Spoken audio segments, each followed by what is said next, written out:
If you'd driven past her place that November, you wouldn't have noticed anything unusual. Just a small house tucked into the folds of the Blue Ridge foothills, a thin wisp of chimney smoke, one woman on a porch with a mug in her hands. Nothing about it would have said, a wounded bobcat is about to change this life. But that's what was already waiting at the edge of her trees. Her name was Marian, 64. Retired from the community college down in town. She taught biology and basic wildlife ecology for years, the kind of classes people took at night after work. These days, her life ran on a gentle loop. Kettle on, tea made, back door unlocked, seeds scattered for the finches and cardinals that knew her porch as well as she did. The house sat where pasture gave way to second-growth woods, oaks, tulip poplar, a little creek you could hear on wet days if you listened. When the mist slid low through the hollows, the world shrank to the gravel drive, the apple trees, and the first line of dark trunks. It was quiet, not empty, just small, contained. Marian would tell you she was fine. She meant it. The sharp edges of grief had softened into something she could carry. Her husband had been gone 8 years. She still kept his walking stick by the front door, the way you keep a coat hook in the same place even after the coat is gone. Some mornings, without thinking, she'd glance to the passenger seat of her truck before backing down the drive, as if you might still be sitting there with a thermos and a joke. Every so often, a memory slipped in sideways. A hospital corridor with hard chairs and bad coffee. In the winter, he got sick. The sound of machines behind a closed door, and that one bright cardinal that landed on the window ledge outside the waiting room, feathers fluffed against the snow. She remembered staring at that bird thinking, you get to leave. We don't. Years later, when she packed up her office at the college, she stacked dog-eared field guides into a cardboard box and found one last lecture still half-written on the whiteboard. Human connection to wild things. She stood there with the marker in her hand for a long time before wiping it away. It felt like erasing a part of herself she wasn't sure she'd ever use again. Out here, though, the wild had a way of showing up whether you invited it or not. A deer slipping through the orchard at dusk. Owls are calling in the cut between hills.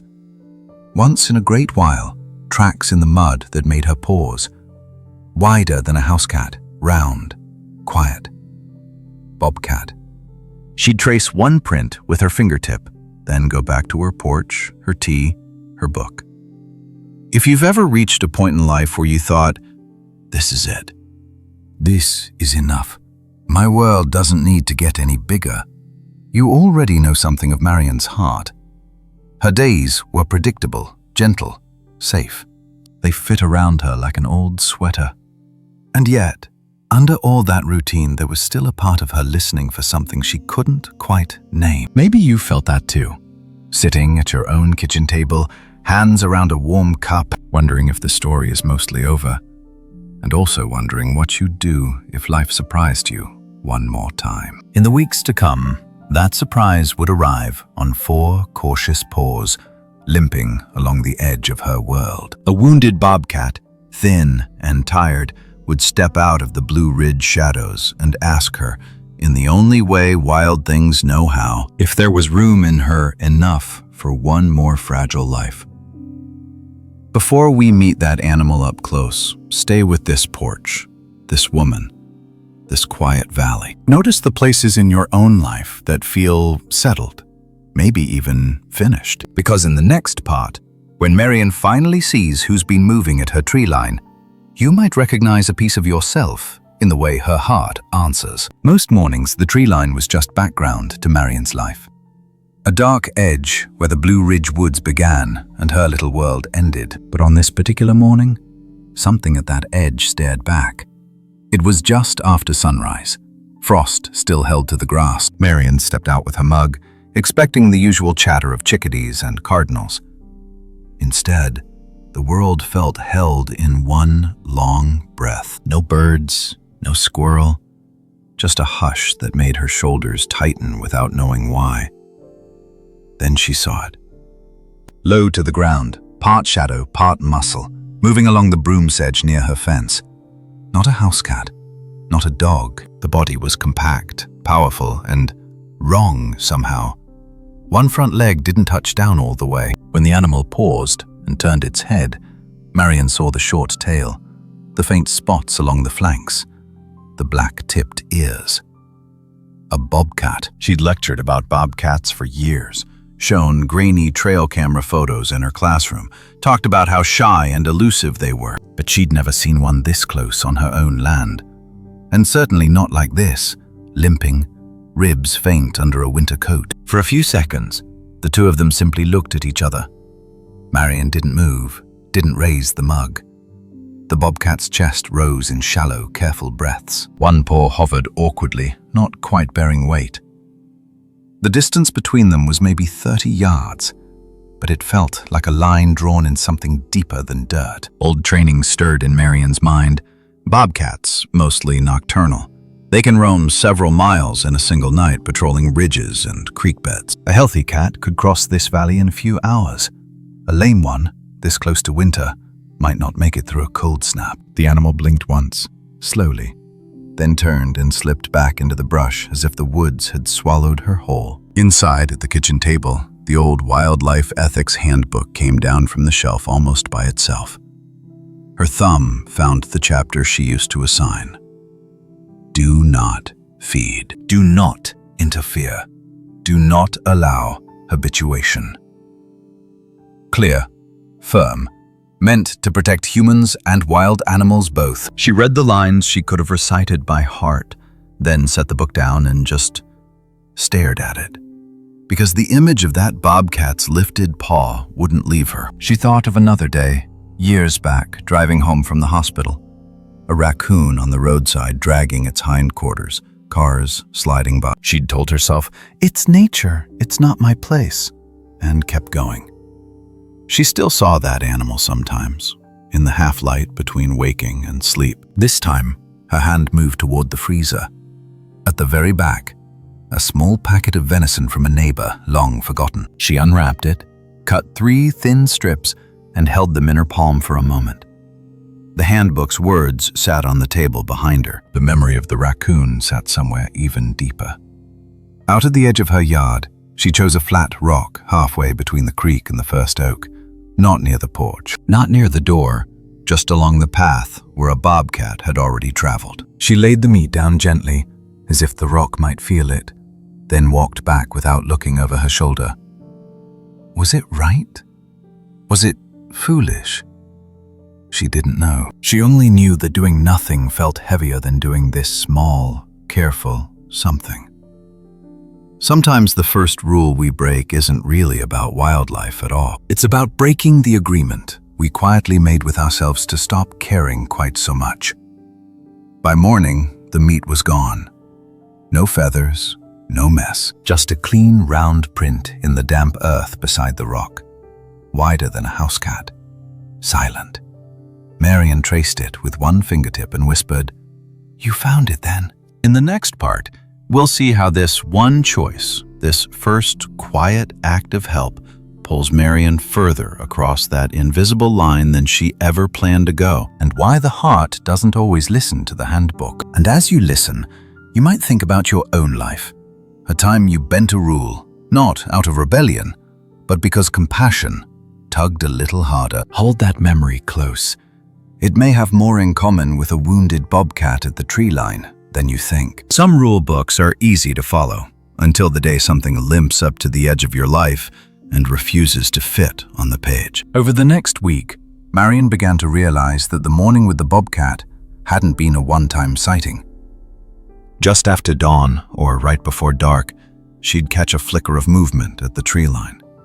Sometimes it was only the ripple of grass. Sometimes a shape, low and careful, moves along the same faint trail near the creek. She started to see a pattern. From her porch, mug warming her hands, she watched the way the bobcat, now clearly a female, favored that front leg. The way she stopped, often to scan the hollow below, reading the air with her nose. A healthy bobcat could roam a couple of miles in a single night, slipping between hollows and ridges like smoke. This one moved slowly, staying close to the same sheltered cut in the land, as if the world had suddenly become smaller than it was supposed to be. Marian's old instincts woke up. She found herself noting the time when the cat appeared, where the wind was coming from, and whether the crows fell silent. She made small marks in a notebook without thinking. 6:12 a.m., female bobcat, limp, unchanged, travel path below the eastern fence. And yet, every time she wrote something down, her eyes drifted to the kitchen table, where the Wildlife Ethics Handbook now lay open. She'd left it that way on purpose, as if the printed words could keep her anchored. Do not feed. Do not interfere. Do not allow habituation. She'd taught those lines to young wardens and volunteers. She believed in them. They were written in the ink of hard experience, for the animals' sake and for the humans. One afternoon, she called an old colleague from the college. They hadn't spoken in months. After the small talk, she cleared her throat. "Hey, quick question," she said, keeping her voice light. "If someone out in the country kept seeing a limping bobcat near their place, what's the current guidance?" Her friend didn't hesitate. "Call it in. Let wildlife officers or rehab handle it. The last thing you want is that animal getting used to people. You know the drill." "Right," Marian said. "Of course. Just checking."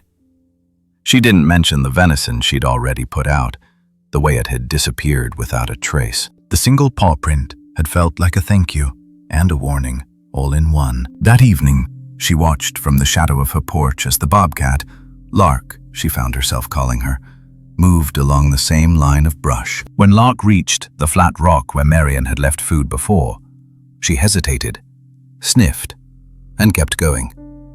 No expectation, no begging, just a wild animal making a hard living on a thin margin. Something softened and tightened in Marian at the same time. There's a strange place between by the book and follow your heart. For some of us, it shows up when an aging parent needs more help than the paperwork allows. For others, it's a stray dog that keeps sleeping under the same bush. For Marian, it arrived on padded feet, carrying the weight of winter in one bad leg. Standing there in the half-light, she understood the handbook wasn't wrong. It was just incomplete. It didn't have a chapter for this moment. A lone woman in the Blue Ridge, a wounded bobcat that kept coming back, and a shared patch of ground that suddenly felt like a question. The small lesson here isn't ignore the rules.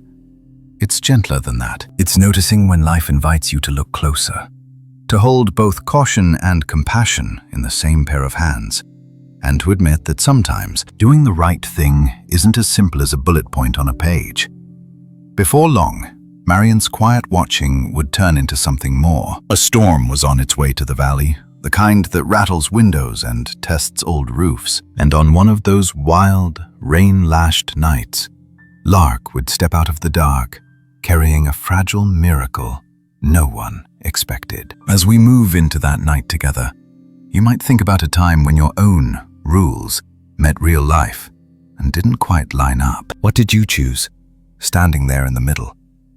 Your answer might help this next part land even closer to home. Some nights, the world knocks softly. Other nights, it comes to your door, soaked to the bone, asking a question you've spent your whole life avoiding.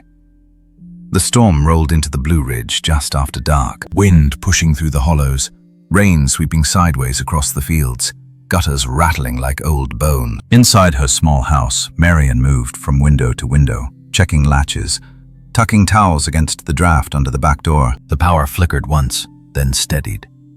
On the kitchen counter, a single candle burned beside the sink. She'd lit it out of habit as much as hope, the way you might leave a porch light on for someone who isn't coming home. Under her breath, almost embarrassed to hear the words out loud, she murmured, "Whoever's listening, keep them safe out there tonight." She meant the deer, the owls, the stray dogs she'd seen down by the church last week.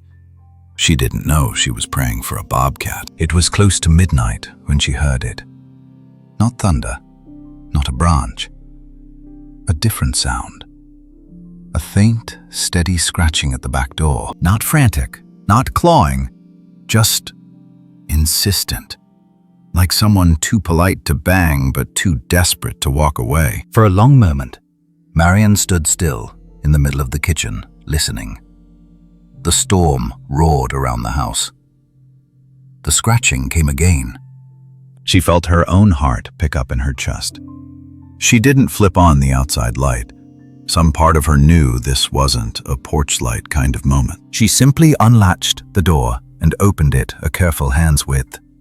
Rain blew in, cold and sharp. In the thin slice of light from the kitchen, she saw fur pressed tight with water, ears tipped dark. Eyes, golden and steady, catching the flicker of the candle behind her. Lark. The bobcat stood on the small stoop, shoulders hunched against the storm. Her sides rose and fell with controlled effort. And tucked up against her ribs, half hidden by her body, was something smaller. A bundle of soaked spots and trembling bone, barely able to stand. A cub. One front leg is bent wrong, head hanging, tiny chest fluttering like a trapped bird. Time did a strange thing then. The storm, the candle, the heartbeat in Marian's ears. They all folded into one long, thin line. She knelt slowly, feeling her knees complain, and eased the door open just enough to see better.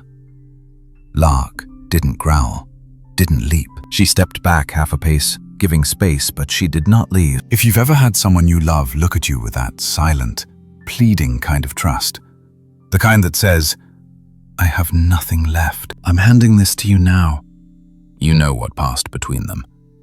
There was no chapter in the handbook for this, no bullet point that read, "If a wild mother brings her injured young to your doorstep, proceed as follows." All Marian had was a wool blanket hanging on the chair, a phone on the counter, and the feeling that every yes and no she'd ever spoken was suddenly standing here with her.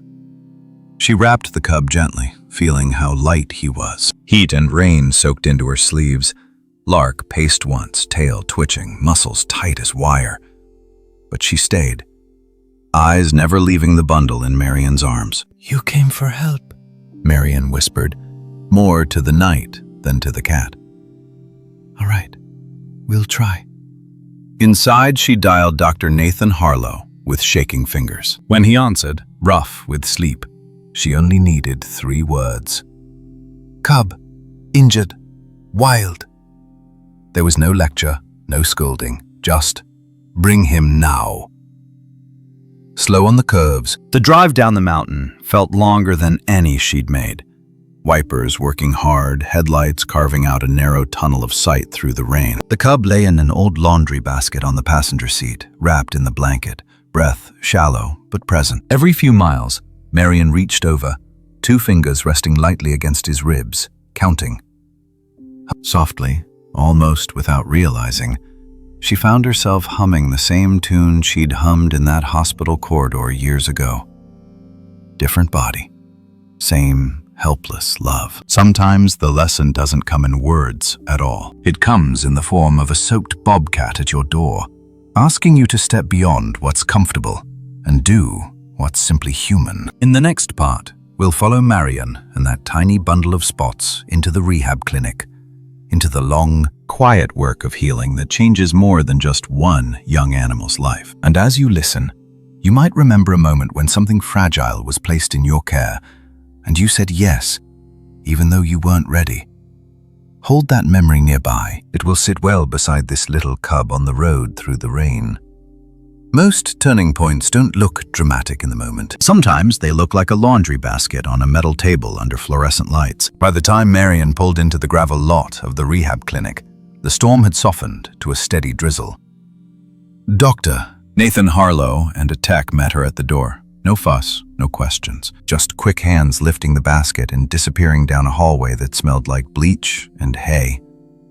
For the first time all night, Marian had nothing to do. No wheel to hold, no blanket to adjust. She stood there with rain in her hair, hands empty, listening to the sounds behind the swinging door. Voices low, a drawer sliding open, the clink of metal, the soft click of a heat lamp. After what felt like an hour, but was probably 15 minutes, Dr. Harlow came back. "Front leg fracture," he said gently. "Some dehydration. Early infection, but we caught it in time. If he makes it through the next day or 2, he's got a real shot.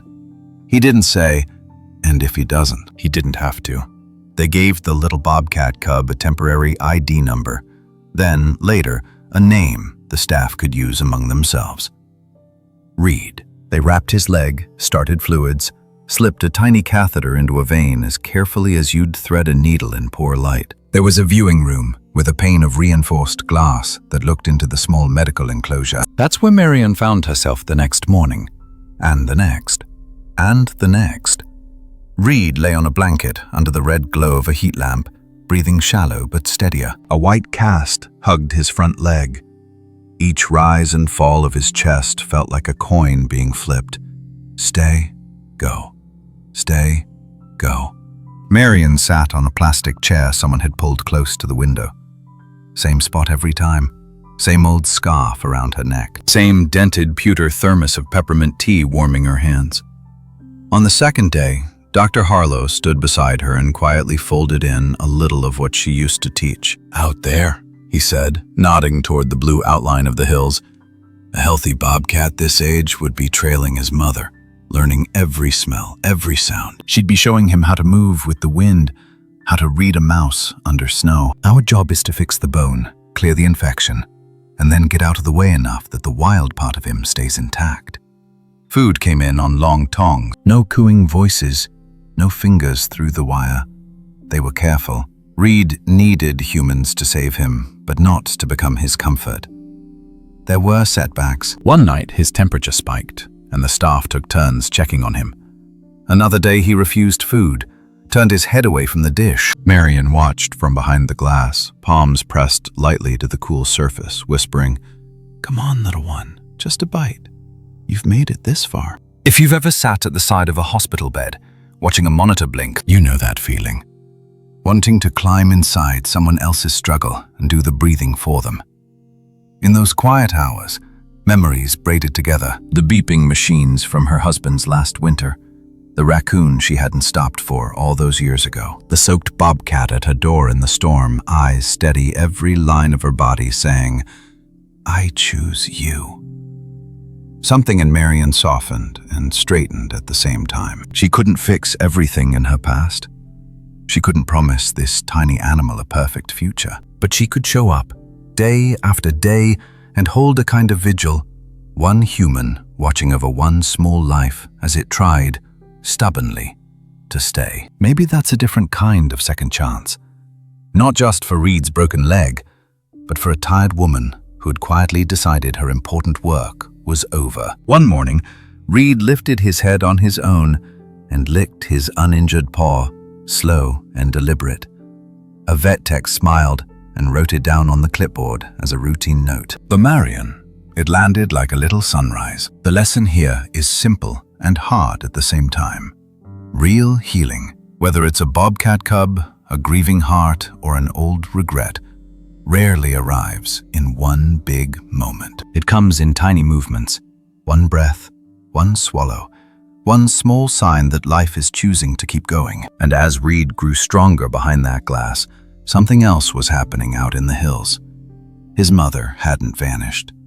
The wild wasn't done with this story yet. In the next part, we'll step outside again, back to the fence line and the tree shadows, where a fully awake young bobcat and the mother who risked everything will find each other in a way no handbook ever described. If you've ever sat through someone's long recovery, human or animal, you might let that memory sit with you now.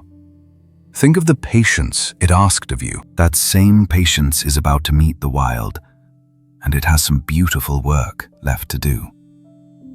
Some miracles don't arrive as bright lights or big announcements. Sometimes they walk back into your life on silent pause and stand at a fence as if they've been there all along. By late winter, Reed was no longer the fragile bundle Marian had carried through the rain. In the rehab center's outdoor pen, the young bobcat had filled out. His coat was thick and healthy, his eyes sharp. The cast was gone. He moved with a slight hitch in that front leg, but there was strength in every step. The staff had done their work well. Food arrived on tongs, scattered and hidden, so he'd have to search and stalk.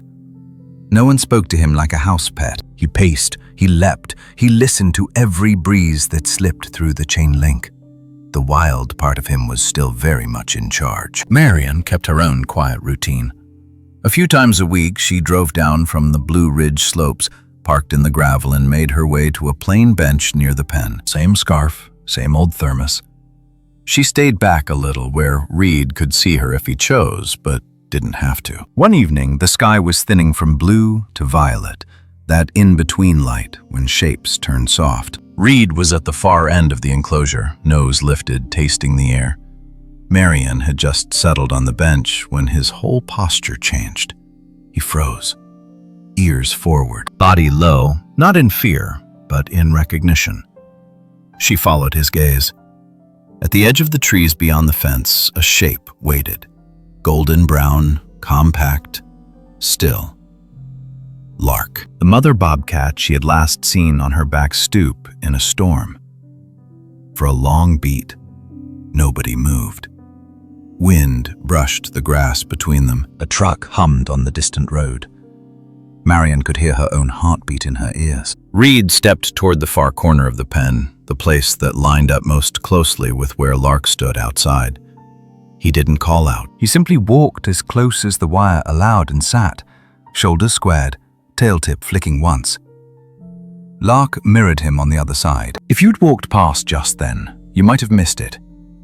Two animals are sitting still near a fence, but when you've watched a cub fight through fever and pain, when you've seen a wild mother risk everything to bring that cub to your door, you feel the weight of that silence. After a moment, Reed made a sound. Not a house cat's meow, not a harsh yowl. A short, rough chirp. Questioning, almost. Lark's ears turned. She blinked, slow and deliberate, then lowered herself to the ground as well. People who study bobcats will tell you they have home ranges they remember by scent and shape, that they can return to old dens and travel lines months or years apart. What they can't measure on a chart is this: the way a wild animal sometimes returns to a place where it once found safety, as if the bones of the land still hold that memory. Watching them, Marian felt something unclench inside her. All the late-night second-guessing, the pages of the handbook, the worry that she'd done too much or not enough. It all went quiet. Lark was here.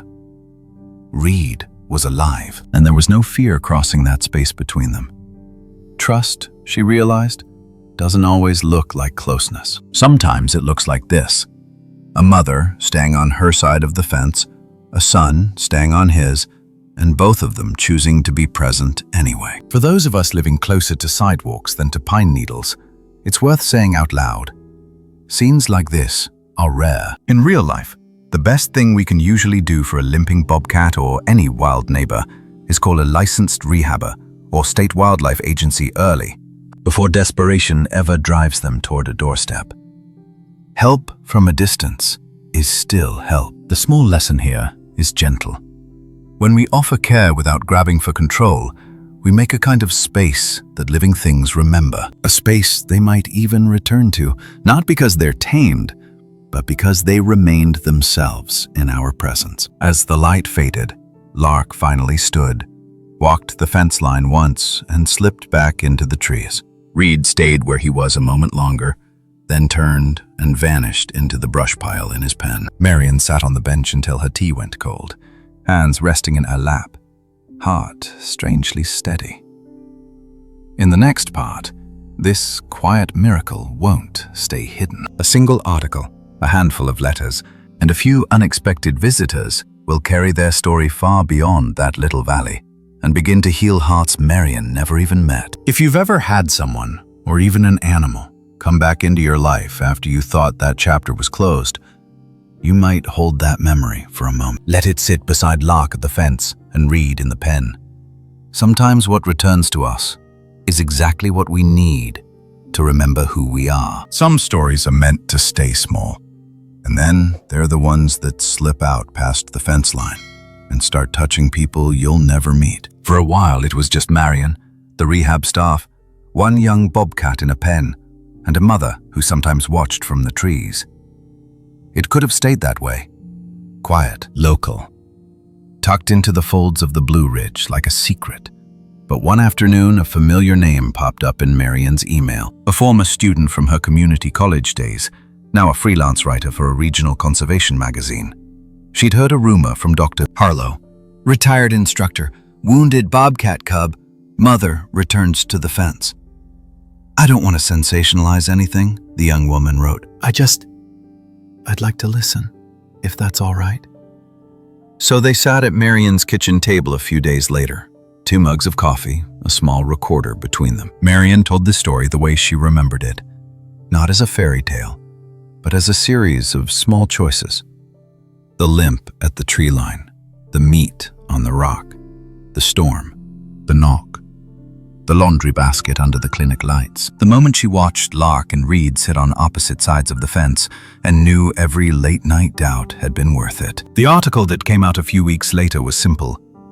No exact locations, no names beyond Marian and a mountain valley. It didn't turn the bobcat into a mascot or a pet. It just told the truth in quiet, careful sentences. And that was enough. The first letter arrived from Pennsylvania. A widow wrote in blue ink on lined paper. I read your story at my kitchen table before dawn. My husband's been gone 3 years. I haven't walked back into the woods behind our house since the funeral. This morning, I put on his old jacket and went down to the creek. I thought you should know. Then knowing someone else out there is watching over a wild bobcat makes me feel a little less strange. Thank you for staying with him. Postcards, emails, a card from a woman in Oregon who once watched a fox limp across her field and never stopped thinking about it. They didn't ask for details. They just wanted to say, your story brushed against mine. Marian kept every note in a wooden box near the window. Sometimes on days when Reed's future felt uncertain and her own joints ached more than usual, she'd take out a few and read them slowly, tracing. It was that their little moment of courage permitted other people to feel their own tenderness again. The circle around them widened in real life, too. Riley, the wildlife officer who'd once warned Marian about feeding predators, came by the rehab pen one afternoon. He stood. You know, he said, not quite looking at her, I still don't want folks thinking they should hand out snacks to every wild thing that limps past their yard. A small circle of quiet courage began to form. A mechanic who offered free work on the rehab truck. A quilting group that sent cage covers. Neighbor. One summer, lightning started a wildfire on the far ridge. Smoke threaded the valley for days. Reed was moved to another facility as a precaution. Marian, when he finally came back, stronger and leaner, moving along the length of the pen with that familiar, determined stride, she understood. This story had never belonged only to her. It belonged to everyone who had said yes in some small way. The lesson tucked inside all of this is gentle. When we choose to show up for one hurting creature, one patch of land, one fragile heart, we rarely see how far the ripples go. But they go. They reach kitchen tables and quiet bedrooms, and people who thought they were done hoping. In the final part of this story, we'll follow Reed to the edge of the wild again, and we'll see what kind of legacy one woman, one bobcat mother, and one determined cub can leave behind, even after the porch light is off and the notebook is closed. If you've ever written, or wanted to write, a letter to someone whose story moved you, even if you never sent it, hold that feeling for a moment. That simple urge to reach out might be the start of your own small circle of quiet courage. Some stories don't end when the gate opens, they just change where they're being told. It was still cool enough to see her breath when Marian stepped out of the truck at the release site. The hills here were steeper, the woods deeper, a stretch of protected forest land a good distance from any houses or roads. No fences in sight, just bare winter trees and the soft rush of a creek below. Dr. Harlow and another tech had already set the travel crate on the ground. Inside, Reed was all coiled energy now, grown into a sleek young bobcat, healed leg holding weight, nose picking up 100 new scents at once. This was the moment the whole long season of late nights and quiet prayers had been leaning toward. No speeches, no counting down, just one latch, one door, and a choice that needed to belong to him. When the crate opened, Reed stayed inside for a few heartbeats, nose at the edge, taking in the cold air. Then he stepped out, low and deliberate, every muscle reading the ground. He didn't look back at the humans behind him. He didn't need to. He slipped toward the tree line, paused once near a fallen log, and then was gone, swallowed by laurel and shadow like a true bobcat should be. For Marian, watching from a few yards back with her hand on the hood of the truck to steady her knee, it was a strange kind of joy, the kind that comes with a little ache built in. She had spent months showing up for this young animal, learning the rhythm of his breaths, tracing his paw prints in the mud outside the pen. And the right thing, the only loving thing, was to let him walk away without a leash, a collar, or even a proper goodbye. Weeks later, a trail camera photo arrived in the rehab's email. A bobcat, broad-shouldered, with one faint scar on a front leg, caught mid-step along a game trail in that same patch of forest. No one could say with absolute certainty it was Reed, but Marian saved the photo anyway. Sometimes it's enough just to know that somewhere out there in the dark, the life you helped is still moving under its own power. As the years eased forward, the story settled into the valley like part of the landscape. At the rehab center, a simple wooden bench appeared by the bobcat enclosure, with a small plaque that read, "For Marian, who stayed when it was hard." The box of letters from strangers, widows, nurses, people who had once watched a hurt animal and never forgotten, was carefully copied and turned into a little display about quiet courage. Visitors would pause, read a line or two, and then go stand by the fence, watching whatever wild face was housed there that season. Out at Marian's old place, a new family moved in. They planted tomatoes in the garden beds she'd built. The apple trees still bloomed every spring. On some mornings, if you were standing on that porch with a mug in your hands, you might think you saw something move at the edge of the woods. A shadow with a short tail and sure steps, or maybe just your own longing for connection putting on a shape for a moment. Either way, the feeling is the same. We don't really lose the lives we touch. They keep shaping us in ways we feel when we slow down long enough to notice. That's the quiet perspective this whole story offers. Helping that bobcat cub didn't make Marian a hero. It didn't fix the world or erase her grief. What it did, as you sit with this, maybe take a moment to turn inward. Is there a Reed in your own story? A person, an animal, a place, even a part of yourself that you're being asked to care for without controlling? To release at least a little, while still staying kind. If this journey with Marian and the bobcats brought you some peace, some comfort, or just a feeling of being a little less alone, I'd be grateful if you'd tap like, subscribe to the channel, and stay with us for more stories like this. And if you feel moved to go one step further, you can use the super thanks or support a trusted rescue in your own area, helping to rescue and heal wild animals like bobcats, owls, foxes, and all the quiet neighbors we so rarely see but still depend on. Even the smallest gesture can help keep a little more wildness alive. And that's something worth being part of.